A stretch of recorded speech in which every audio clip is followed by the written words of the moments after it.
हमारे बीच में शहरी विकास मंत्री आदरणीय श्री सुरेश भारद्वाज जी,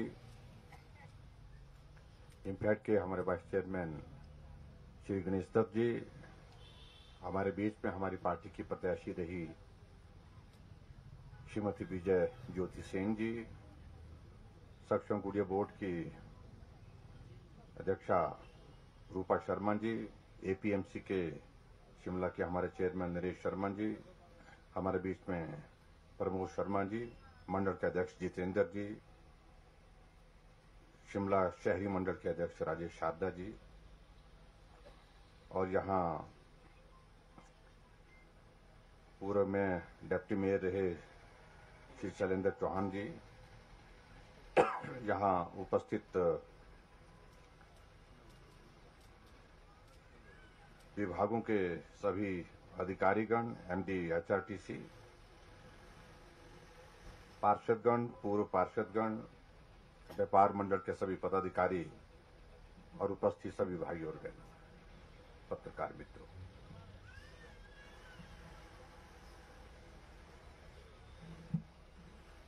काफी दिनों से श्री सुरेश भारद्वाज जी का एक आग्रह था कि कुछ शिलान्यास के कार्यक्रम हमारे यहाँ पर शिमला में होने हैं, थोड़ा सा समय चाहिए। और मुझे इस बात की खुशी है कि जो शिलान्यास के कार्य यहाँ होने थे, जिसके लिए विकास को गति देने के लिए जो हमने आने वाले समय में जो काम शुरू करने थे, उसकी आज विधिवत शुरुआत हुई है। और उस दृष्टि से शिमला में दाड़नी का बगीचा, जो शिमला में सब्जी मंडी का, जहां हमने शिलान्यास किया लगभग 20 करोड़ की लागत से, और उसी तरह से क्लिनिक चौक पर जो फ्लाईओवर, उसका भी शिलान्यास किया, वो लगभग 10 करोड़ की लागत से। उसके लिए भी मैं आपको बहुत बहुत बधाई देता हूं। और ब्रॉकहाउस के समीप जो विकास नगर में फुट ओवर ब्रिज फेज 2, वो 2 और 3 शिलान्यास उसका भी किया, लगभग 8 करोड़ की लागत से वो भी। और उसी तरह से ढली में बस अड्डा का जो हमारा यहाँ पर जो शिलान्यास हुआ है, और यहाँ पर कमर्शियल कॉम्प्लेक्स भी साथ में, जो 17 करोड़ की लागत से बनकर के तैयार होगा, उसका भी शिलान्यास हुआ। उस सबके लिए मैं आप सबको बहुत बहुत बधाई देता हूं। कुल मिलाकर के हम ये देखें तो 4 जगह हमने जो शिलान्यास किए हैं, उन 4 जगह शिलान्यास में लगभग 55 करोड़ रुपए के शिलान्यास आज इस विधानसभा क्षेत्र और हमारी शिमला विधानसभा क्षेत्र में हुए। इसके लिए मैं आप सबको बहुत बहुत बधाई देता हूं। जैसा कि भारद्वाज जी कह रहे थे कि शिमला प्रदेश की राजधानी है, और स्वाभाविक रूप से राजधानी के साथ साथ में ये एक इंटरनेशनल टूरिस्ट डेस्टिनेशन भी है।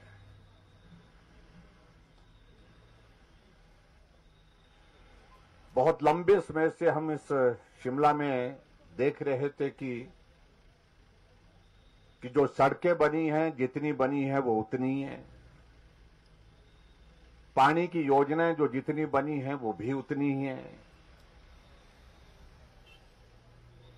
इसके अतिरिक्त अग्री इंफ्रास्ट्रक्चर के हिसाब से हम इस बात को भी देखें, चाहे वो पार्किंग की व्यवस्था है, चाहे पार्किंग व्यवस्था के साथ साथ चाहे वो हॉस्पिटल की आईजीएमसी की व्यवस्था है, ये तमाम सारी चीजें लंबे अंतराल से जो है वो एक जगह ठहरी हुई थी, एक जगह रुकी हुई थी। हम वर्षों से शिमला में आते रहे हैं, जाते रहे हैं, और हम भी ये मान करके बैठे थे कि अब शिमला में सड़कें चौड़ी करने की गुंजाइश नहीं होगी। और हम भी ये मान करके बैठे थे शिमला में जो परिस्थितियां हैं, इन परिस्थितियों में ही जीवन यापन करना पड़ेगा। बेहतर सुविधाएं देने की दृष्टि से यहां पर बहुत कुछ करने की गुंजाइश जो है वो, क्योंकि जगह नहीं है, चाहे वो पार्किंग की बात है, चाहे वो दूसरी योजनाओं की बात है, डेवलपमेंट के प्रोजेक्ट्स की बात है।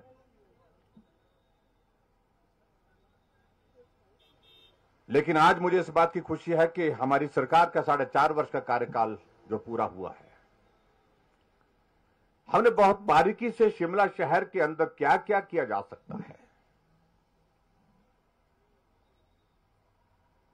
ट्रैफिक को डीकंजस्ट करने के लिए क्या किया जा सकता है, वाटर सप्लाई को इंप्रूव करने के लिए क्या किया जा सकता है, और उसके साथ साथ जो सड़कें हमारी जो एग्जिस्टिंग है एट प्रेजेंट, जो उनको और चौड़ा करने के लिए हम क्या कर सकते हैं। उस दृष्टि से कुछ शुरुआत हुई, और शुरुआत के बाद आप स्वयं अनुभव कर रहे होंगे कि अंतर दिख रहा है।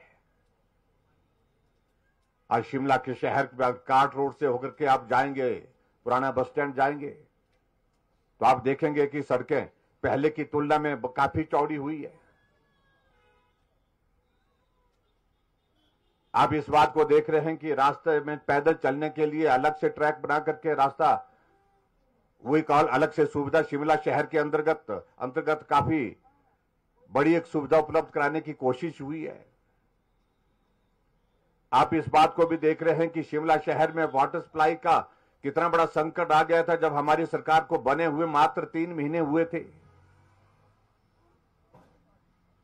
और शिमला में पानी नहीं था, और राष्ट्रीय खबर नहीं, अंतर्राष्ट्रीय स्तर पर उसका शोर पड़ा। लेकिन हमने उसी दिन तय किया कि अगले साल तक शिमला शहर में पानी का संकट जो है वो हमेशा हमेशा के लिए समाप्त करना है। हमने 70 करोड़ की चाबा की स्कीम जो है वो अप्रूव की, और 8 महीने में 9 महीने में उसको बना करके तैयार किया। मैं दावे के साथ कह सकता हूं कि हिमाचल प्रदेश में किसी वाटर सप्लाई स्कीम में जो इतने 70 करोड़ रुपए की लागत की, उसको 9 महीने में बनाने का रिकॉर्ड आज से पहले किसी योजना का नहीं है, जो शिमला की बना करके हमने तैयार किया।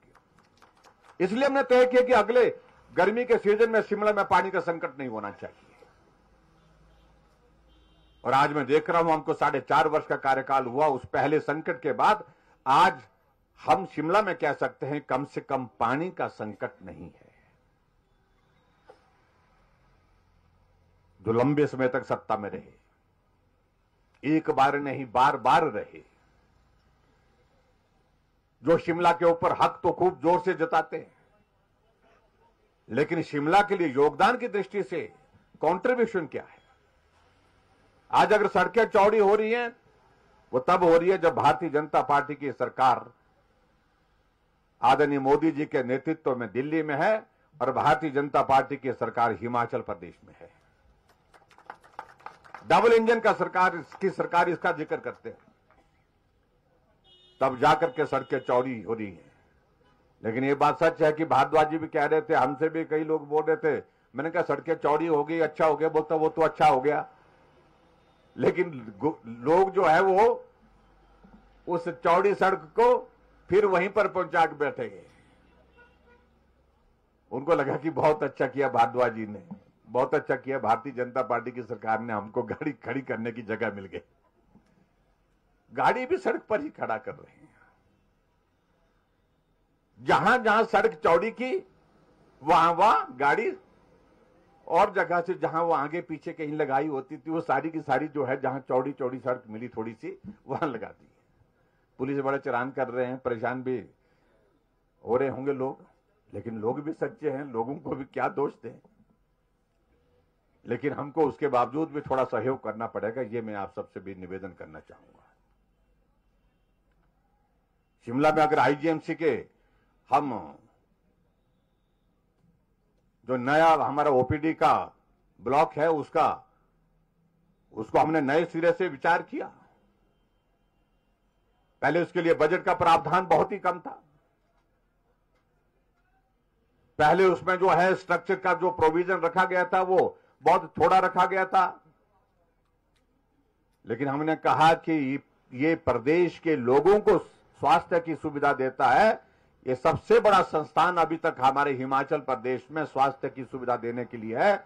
इस भवन को बड़ा बनाना चाहिए। नए सिरे से हमने सारी ड्राइंग बना करके सारी नए सिरे से उसमें प्रोविजन जोड़ करके ओपीडी के उस भवन का जो है उसको उसके लिए बजट दिया और बजट देने के बाद उसको पूरा किया। लेकिन हमारे कुछ मित्र तो कहते हैं ये तो पूर्व सरकार ने, ठीक है, पूर्व सरकार ने किसी काम की शुरुआत की थी, उसका भी अभिनंदन है। सरकार हमेशा चलने वाली होती है, चाहे सरकार ये है, चाहे वो है, चाहे कोई है। विकास के कार्य सतत चलने चाहिए, लेकिन सही मायने में इस बात को देखने की आवश्यकता है कि उसमें प्रोविजन क्या थे। उस प्रोविजन से हट करके हमने और प्रोविजन ऐड करने की जरूरत क्यों महसूस की? उसकी वजह यह रहती थी, उन चीजों में बारीकी से जाने की गुंजाइश नहीं होती थी, क्योंकि वो दौर ऐसा था, बहुत ज्यादा सोच विचार करने का दौर नहीं था। जो हो रहा है सहज रूप से हो रहा, सो हो रहा है। और ऐसी एक नहीं अनेक योजनाएं। अब आपके शिमला में हम जो हमारी वाटर सप्लाई स्कीम की जो हमारी योजना, जो बड़ी योजना चल रही है, जिसका हमने शिलान्यास कर दिया, जिसका काम अब शुरू हो गया, टेंडर होकर के उसका काम शुरू हो गया। अब वो कितने की है भारद्वाज जी? 1813 करोड़ रुपए की योजना शिमला की वाटर सप्लाई की है। मैं आपके बीच में कह रहा हूं, जनरेशन के लिए, आने वाले समय में पीढ़ियों के लिए जो है पानी का संकट सदैव के लिए समाप्त होगा।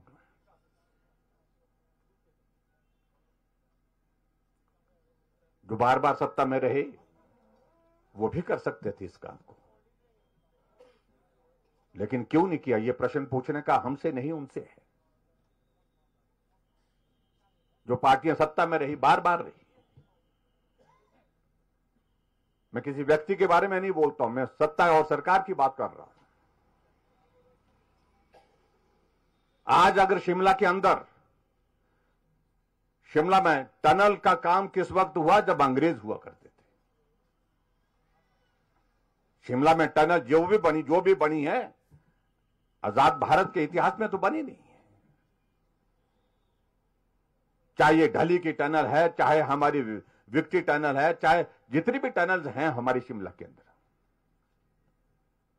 लेकिन हमने शुरुआत की, हमारी सरकार ने शुरुआत की, ढली के पास जो है डबल लेन की टनल का काम युद्ध स्तर पर चल रहा है। और मैं इस बात को कह सकता हूं, 4 और 5 महीने के अंदर अंदर, 4-5 महीने के अंदर अंदर वो टनल बन करके जो है आपके जो ट्रैफिक का बहुत बड़ा एक संकट होता है यहां पर ढली के पास टनल के सामने, उस संकट से आपको जो है निजात मिलेगी। किया तो जा सकता, जो लंबे समय तक सत्ता में रहे, बार बार सत्ता में रहे, वो कर सकते थे, लेकिन नहीं किया। इसलिए मैं इस प्रश्न को छोड़ देता हूं, उन पर ही छोड़ देता हूं। क्यों नहीं किया, क्या वजह रही होगी? आज हमने शिलान्यास किया, जो हमारे जो ब्रॉडकास्ट के पास जो हमारे फुट ओवर ब्रिज और उसके साथ उसमें लिफ्ट का प्रोविजन भी।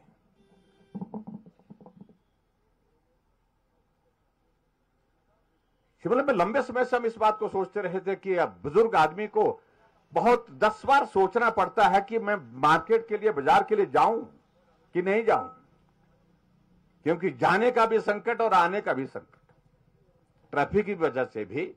और अगर ट्रैफिक के कारण रास्ता ही बंद हो गया, अगर बिल्कुल पैदल ही चलना पड़े तो बुजुर्ग चलेगा कैसे? बच्चा चलेगा कैसे? बहुत मुश्किल है। और उसके लिए हमने कहा कि अब स्मार्ट सिटी के अंतर्गत जो प्रोविजन किए जा सकते हैं, और उन प्रोविजन के अंतर्गत हमने लिफ्ट की अब अलग अलग जगह से हमने अरेंजमेंट किए हैं, और वो लिफ्ट के माध्यम से आना जाना कितना सरल हो जाएगा, इसका जिक्र यहां पर भारद्वाज जी कर रहे थे। मैं उस बारे में तफसील में जाना, डिटेल में जाना पसंद नहीं करूंगा, क्योंकि वो सारी बातें इन्होंने बताई है। ये किए जा सकते थे, लेकिन फिर भी उसके बावजूद उन सारी चीजों की कमी महसूस की हमने। और आज मैं इतना जरूर कहना चाह रहा हूं कि हिमाचल प्रदेश में आप सबके आशीर्वाद से हमारी सरकार का 4.5 वर्ष का कार्यकाल पूरा हुआ है। आप सबका सहयोग मिला, आप सबका समर्थन मिला है और आने वाले समय में जहां तक शिमला के डेवलपमेंट का विषय है, जो नए प्रोजेक्ट कंसीव किए गए हैं, नए प्रोजेक्ट के माध्यम से हम शिमला शहर के विकास को हम गति देना चाह रहे हैं, शिमला शहर में परिवर्तन लाना चाह रहे हैं, वो बहुत बड़ी संख्या में आने वाले समय में आप देखेंगे। जब जमीन पर उतारने की अगर बात आएगी, क्योंकि हम चुनाव के करीब हैं, तो ऐसी परिस्थिति में कितना उस सारी चीज को लेकर के शुरू कर पाएंगे, लेकिन उसके बावजूद नई शुरुआत के साथ हम शिमला में काम करने की कोशिश कर रहे हैं।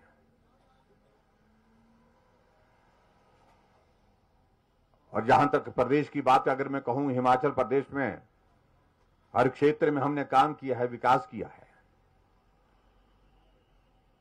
आज हम हर क्षेत्र में विकास के लिए देखते हैं कि 200 करोड़ 300 करोड़ के उद्घाटन और शिलान्यास एक एक विधानसभा क्षेत्र में हो रहे हैं, और वो भी उस दौर में जब कोविड का इतना बड़ा संकट 2 साल से ज्यादा रहा। हमने ईमानदारी से कोशिश की कि हम ज्यादा से ज्यादा बेहतर से बेहतर काम कर सके, और हिमाचल प्रदेश में हमने फोकस होकर के काम करने की कोशिश की है। जो गरीब आदमी है उसको हम मदद करें, उसको ज्यादा मदद करें। और जितनी भी योजनाएं हमने प्रमुख रूप से हिमाचल प्रदेश में बनाई है, उन योजनाओं का फोकस गरीब आदमी पर रहा, जरूरतमंद आदमी पर रहा।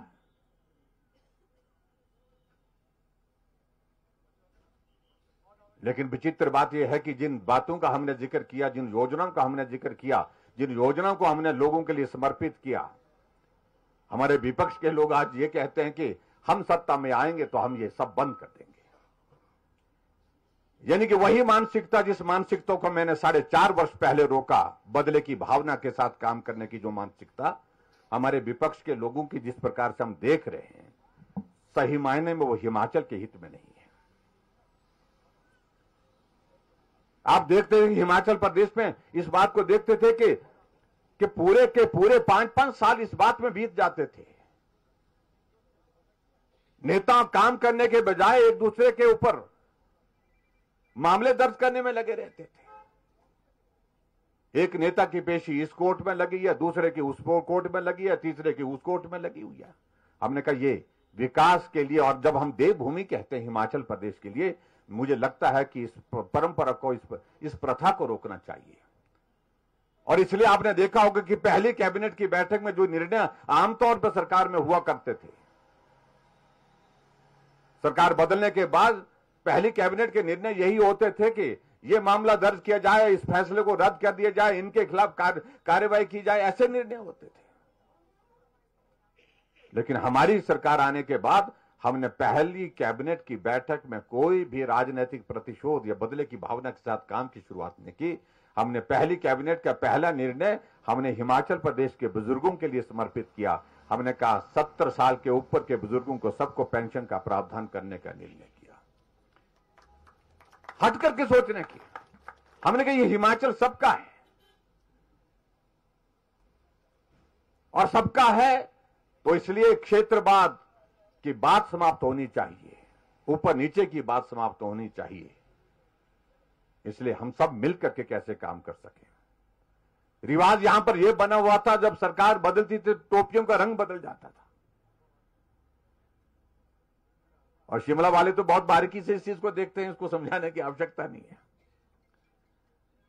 आज वो पिछले 4.5 वर्षों से उस टोपी की जो राजनीति होती थी उस पर पूर्ण विराम लगाया, इसलिए क्योंकि टोपी हिमाचल की है, वो सबकी है, वो हिमाचल की संस्कृति का प्रतीक है, उसका सम्मान होना चाहिए, उसका राजनीतिकरण नहीं होना चाहिए।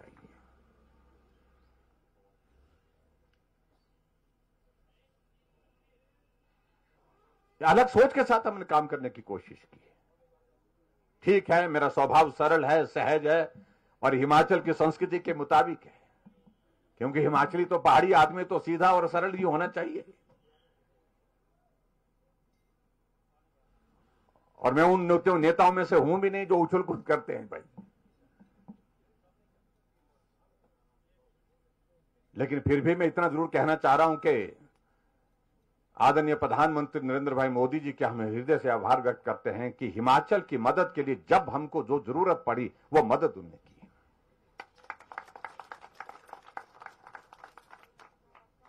और हिमाचल के साथ उनका रिश्ता एक भावनात्मक रिश्ता। जब भी हिमाचल आते तो कहते हैं कि मैं हिमाचल आया हूं, ऐसा लगता कि मैं अपने घर आया हूं। ये प्रधानमंत्री सभी जगह नहीं बोलते हैं, ये कुछ जगह ही बोला गया है, एक ही जगह बोला गया है, हिमाचल में आकर के बोला गया है। ये हमारा सौभाग्य है। अभी प्रधानमंत्री जी के शिमला के रिज के मैदान पर आना हुआ। 8 साल का उनका प्रधानमंत्री का कार्यकाल पूरा होने पर उन्हें पूरे देश भर में तय किया कि मुझे कहां जाना इस कार्यक्रम के लिए। हमको जब जानकारी मिली, हमने आग्रह किया, निवेदन किया, हाँ आप आइए, हिमाचल आए, हमें बहुत अच्छा लगेगा। उन्होंने तुरंत हाँ कि मैं हिमाचल आऊंगा और शिमला में कार्यक्रम करूंगा। और शिमला आए, और शिमला जब आए, माल रोड में जब प्रवेश किए तो गाड़ियों का काफिला रुक गया।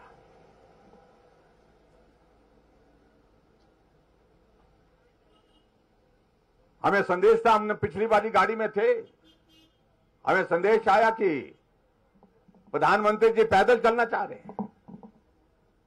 जो लोग वहां पर खड़े उन्होंने अभिनंदन किया, स्वागत किया, और शिमला की माल रोड पे स्कैंडल पॉइंट से लेकर के रानी झांसी पार्क तक पैदल होकर के गए प्रधानमंत्री। ऐसा पहली बार देखा गया शिमला के माल रोड पर प्रधानमंत्री पैदल चले। लोगों ने भी अभिनंदन किया, स्वागत किया, और प्रधानमंत्री जी ने उनका अभिवादन किया। और रिज के मैदान से वो सभा सिर्फ ऐसी सभा नहीं थी जो हिमाचल के लोगों के लिए थी। वो कार्यक्रम इस प्रकार का कार्यक्रम था जहां पूरे देश के मुख्यमंत्री उस कार्यक्रम को सुन रहे थे, ऑनलाइन सुन रहे थे, देख रहे थे। और 700 जिलों में पूरे देश भर में जो है लाइव जो है वो वर्चुअल माध्यम से कनेक्टेड कार्यक्रम था। 17 लाख से ज्यादा लोग उसको सीधा देख रहे थे। ऐतिहासिक कार्यक्रम शिमला का हुआ। फिर प्रधानमंत्री जी ने कहा कि मुझे धर्मशाला आना है, चीफ सेक्रेटरी कॉन्फ्रेंस में आना है, और हमारे लिए सौभाग्य की बात है, धर्मशाला आए और प्रधानमंत्री आए ही नहीं, वहां पर रुके। लेकिन हमारे कांग्रेस के मित्रों को इस बात को लेकर के परेशानी है, प्रधानमंत्री आ रहे हैं, बार बार आ रहे हैं, क्यों आ रहे हैं? हमने कहा तुमको क्या परेशानी है? बोलते परेशानी तो कुछ नहीं है, लेकिन बार बार नहीं आना चाहिए। बोलते क्यों नहीं आना चाहिए प्रधानमंत्री जी को बार बार? जिस प्रदेश को प्रधानमंत्री कहते हैं कि जहां मेरा ऐसा लगता है कि मैंने जिंदगी का जहां बहुत सारा वक्त गुजारा है, और जहां मैं जाता हूं हिमाचल प्रदेश में जब भी, तो ऐसा लगता है कि मैं अपने घर में आया हूं। इस तरह का भाव व्यक्त करते हैं प्रधानमंत्री जी। तो सीधा सा हमको इस बात को समझना चाहिए कि हिमाचल के प्रति उनके दिल में कितना स्नेह है। फिर बोलते कि भाई आए तो आए, लेकिन दिया कुछ नहीं। बोलते क्या देने को रहा? हिमाचल प्रदेश के लिए हमने 200 करोड़ रुपए मांगे थे, 800 करोड़ रुपए स्पेशल असिस्टेंस के रूप में हिमाचल प्रदेश को प्रधानमंत्री जी ने दिए। All India medical institute Himachal Pradesh को दिया गया, बिलासपुर में बन करके तैयार हो रहा है, और इसी महीने के अंत तक उसका उद्घाटन होने वाला है। अटल टनल रोहतांग 3,500 करोड़ रुपए की लागत से, जिसको बीआरओ ने कहा था कि ये 2024 में बन करके तैयार होगी, प्रधानमंत्री जी ने कहा कि नहीं, इसको जल्दी करना है। और मुझे कहा, व्यक्तिगत रूप से कहा कि जो भी सहयोग करने की आवश्यकता पड़े, हम चाहते हैं ये टनल जल्दी बने। 2024 में जो टनल बनने वाली थी उसको 2020 3 अक्टूबर 2020 को उद्घाटन करके समर्पित किया।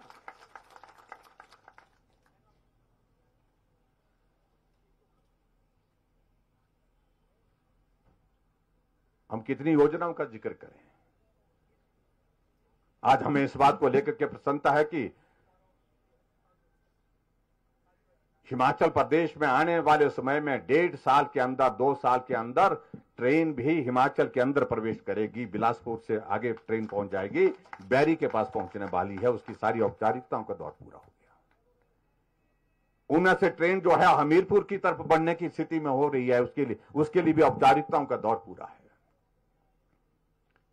मंडी में इंटरनेशनल एयरपोर्ट बनने की संभावनाओं को हमने आगे बढ़ाया है और अब बहुत जल्दी 1 महीने के अंदर लैंड एक्विजिशन का प्रोसेस वहां पर शुरू हो जाएगा। हिमाचल प्रदेश में भी एक बड़ा एयरपोर्ट बनने की संभावना जो बन रही है और जिसके लिए आदरणीय प्रधानमंत्री जी का आशीर्वाद हमको निश्चित रूप से मिलेगा। और मैं इस बात को कहना चाह रहा हूं, जो हमारे कांग्रेस के मित्र बोलते हैं कि एयरपोर्ट बोला था लेकिन बना नहीं, ऐसा नहीं बनता। अगर तुम लोगों ने प्रयत्न किया होता, उस जमाने में प्रयत्न किया होता, तो आज बनकर के तैयार होता। एक प्रक्रिया होती है, सारी चीजों की क्लियरेंसेस, वो एक प्रोसेस होता है, वक्त लगता है, लेकिन उसके बावजूद हम कह रहे हैं कि वो एयरपोर्ट बन करके तैयार होगा। हम बहुत सारी चीजों का हम जिक्र कर सकते हैं, लेकिन मैं इतना जरूर कहना चाहता हूं कि विपरीत सोच के लोग, जो हमारे विपक्ष के लोग, हमारे लोकतंत्र में हम विपक्ष का भी सम्मान करते हैं, लेकिन एक संस्कृति देखिए जो हमने हिमाचल प्रदेश में खड़ी की कि बदले की भावना से राजनीति नहीं, लेकिन वो सत्ता में आए नहीं, लेकिन उसके बावजूद बदले की भावना से बात कह रहे हैं। और मैं पिछले कुछ दिनों से देख रहा था कि भारतीय जनता पार्टी की सरकार के खिलाफ हम चार्जशीट जारी करेंगे, ऐसा बोल रहे थे। लेकिन मैं इतना जरूर कहना चाहता हूं, चार्जशीट जिस दिन जारी करेंगे, हमारे पास तो पहले ही चार्जशीट आपकी पड़ी हुई है, हम उस पर कार्रवाई करेंगे, मालूम पड़ जाएगा ठिकाना क्या है। तो इसलिए सारी चीजों को लेकर के मैं ज्यादा नहीं कहना चाह रहा हूं। मुझे इस बात की प्रसन्नता है कि पूरे हिमाचल प्रदेश में हमको पूरा सहयोग मिला है जनता का, और जिन योजनाओं के बारे में यहां पर भारद्वाज जी भी जिक्र कर रहे थे, चाहे वो पेंशन की बात है, हमने बुजुर्गों के लिए पेंशन 60 साल से ऊपर बुजुर्गों का पेंशन का प्रावधान किया, और वो कह रहे हैं कि हम आएंगे तो हम इसको बंद करेंगे। हमने हिमाचल प्रदेश में 3,31,000 गैस के चूल्हे हर घर में पहुंचाए। पूरे देश में हिमाचल पहला राज्य है जहां हर घर में गैस का चूल्हा है, और वो कहते हैं कि हम आएंगे तो हम बंद करेंगे, चूल्हा बंद करेंगे। और एक नेता की तो हद है, वो रात को भी उठ जाते हैं और रात को उठ करके जो है अपने कमरे में जो है बेडरूम में, पता नहीं कहां बेडरूम में लगाते हैं, कहां लगाते हैं, वो उसके सामने खड़े हो जाते हैं अपने वीडियो बनाने के लिए। और उस पर भी रात को, कम से कम रात को तो आराम से सो जाओ। आपको नींद नहीं आ रही है तो परिवार को तो सोने दीजिए, बाकी लोगों को तो सोने दीजिए। तो इसलिए मैं वो हमेशा खड़े होकर के वो रात को भी जो है वो वीडियो फेसबुक लाइव करते रहते हैं। हमारे 1-2 मित्र ऐसे हैं, मैं उनसे तो ज्यादा नहीं बोलना चाह रहा हूं, लेकिन वो बहुत परेशानी होती है उनको जब बोलता हूं। थोड़ा हमेशा एक बात कहते हैं, हम ये कर देंगे, हम वो कर देंगे। हमने हिमकेयर की शुरुआत की, वो बोलते हैं कि हम आएंगे तो हम बंद कर देंगे। हमने सहारा योजना उन लोगों के लिए शुरू की जो लोग बिस्तर पर पड़े हैं, लाचार है, बेबस हैं, चल नहीं सकते, अपना काम नहीं कर सकते हैं, बोलते हम आएंगे तो बंद कर देंगे। हमने ग्रामीण क्षेत्रों में पानी का बिल बंद कर दिया, वो आए हैं, बोलते हम इसका विरोध करेंगे। हमने महिलाओं के लिए 50% आबादी का हिस्सा है जो हमने उनके लिए 50% बस में आने जाने का किराया कर दिया, माफ कर दिया। हमने कहा 50% किराए पर, अगर आबादी आपकी 50% है तो 50% किराया आपको देना होगा, आधा माफ कर दिया। और वो बोलते हम आएंगे तो हम पूरा कर देंगे। हमने हिमाचल प्रदेश, बहुत लंबे समय से हम भाषण देते हैं कि ऊर्जा राज्य है हिमाचल प्रदेश, ऊर्जा राज्य है। हम दूसरे प्रदेशों को बिजली बेचते हैं, लेकिन हिमाचल प्रदेश के गरीब लोगों के लिए उसमें ऊर्जा राज्य के नाते क्या योगदान, उनको क्या मदद मिली। हमने तय किया, पहले हमने 60 यूनिट तय किया था, फिर उसके बाद हमने निर्णय किया कि 125 यूनिट तक हम हिमाचल प्रदेश में बिजली फ्री देंगे, जीरो बिल के साथ देंगे। और मैं दावे के साथ कहता हूं, जिसके पास घर में 5 बल्ब 6 बल्ब जलते हैं उनको जीरो बिल आएगा। इस महीने के बाद, इस महीने से जीरो बिल आ जाएगा। और वो कहते हैं कि मुफ्तखोर बना दिया। और आने वाले समय में जब आएंगे आप सबके बीच में तो उनको जरा पूछना जरा, क्योंकि शब्दों का चयन तो कम से कम बेहतर करें। तो इन सारी चीजों को लेकर के मैं बहुत लंबी बात नहीं कहना चाह रहा हूं, लेकिन मुझे इस बात की खुशी है कि हम आगे बढ़ रहे हैं। और यहां शिमला में हमने तय किया है कि बहुत जल्दी हम 20 इलेक्ट्रिक बसेस जो है और ऐड करने वाले हैं, ताकि शिमला शहर में जो है आने जाने की सुविधा और बेहतर ढंग से मिल सके। और उसी तरह से हमारा प्रदेश का जो दूसरा स्मार्ट सिटी है धर्मशाला, वहां के लिए भी 15 बसेस और एडिशन करने जा रहे हैं और उसमें वहां के लिए भी सुविधा मिलेगी। एक चार्जिंग स्टेशन भी हमने इसके लिए तय कर दिया है इलेक्ट्रिक बसेस के लिए, वो तारा देवी में होगा। उसके लिए वहां पर भी उसकी एक सुविधा रहेगी। और बाकी जहां आज के शिलान्यास और उद्घाटन के सिलसिले में जो बात कहनी थी वो भारद्वाज जी ने बहुत विस्तार से कह दी है, उसमें मैं बहुत लंबी बात नहीं कहूंगा। मैं समझता हूं क्योंकि जिन जैसा इन्होंने बताया कि मुझे आज के इस कार्यक्रम में आने के बाद अभी निकलना भी है। और मुझे इस बात की भी खुशी है कि HRTC वालों ने एक अच्छा एक कदम उठाया, जो हमारा जो लायबिलिटी जो हमारी पेंशनर्स की थी, लीव एनकैशमेंट और DCRG की, तो वो 2016 से शायद मेरे ख्याल में पेंडिंग थी, 2016 से पेंडिंग थी। और उसमें हमने अब जो है उसको वो जारी कर दिया है मार्च 22 तक जो है वो 2022 तक जो है उसको हमने जारी कर दिया है। 110 करोड़ रुपए जो है उसके लिए वो जो सैंक्शन किए हैं रिसेंटली, और उसके लिए मैं आप सबको बहुत बहुत बधाई भी देना चाह रहा हूं और HRTC को भी बधाई देना चाह रहा हूं। और शिमला को आओ हम सब लोग और बेहतर बनाएं और सुंदर बनाएं। मुझे इस बात की खुशी है कि शिमला का जब आदरणीय प्रधानमंत्री जी का कार्यक्रम हुआ तो उस कार्यक्रम के बाद मुझे बहुत सारे मुख्यमंत्री के भी फोन आए, जिनने उस कार्यक्रम को जो लाइव जुड़े हुए थे, तो उन्हें शिमला का जिक्र किया कि बहुत सुंदर लगा, उनका रोड शो भी बहुत अच्छा लगा और वो कार्यक्रम हुआ बहुत अच्छा लगा। और दूसरा हमारा शिमला में मुझे इस बात की भी खुशी है कि स्वच्छता की दृष्टि से हम अभी भी बेहतर हैं और बेहतर होने की जरूरत है, और उसके लिए हम सब लोग काम करेंगे आने वाले समय में निश्चित रूप से। लेकिन फिर भी उसके बावजूद हम बेहतर काम करने की कोशिश करेंगे। और मैं आपके आज के इस कार्यक्रम में यहाँ उपस्थित होने के लिए आप सबका जहाँ धन्यवाद करता हूँ। और जो प्रोजेक्ट्स हमने लगभग यहाँ पर 55 करोड़ रुपए के यहाँ पर आपके लिए आप समर्पित किए हैं विभिन्न, उसके लिए मैं आप सबको बहुत बहुत बधाई देता हूँ। आने वाले समय में मुझे लगता है कि शायद आप लोगों से मिलना जुलना होता ही रहेगा, क्योंकि विधानसभा का चुनाव तो आ ही रहा है, लेकिन इससे पहले कोई और चुनाव की भी सुन रहे हैं हम।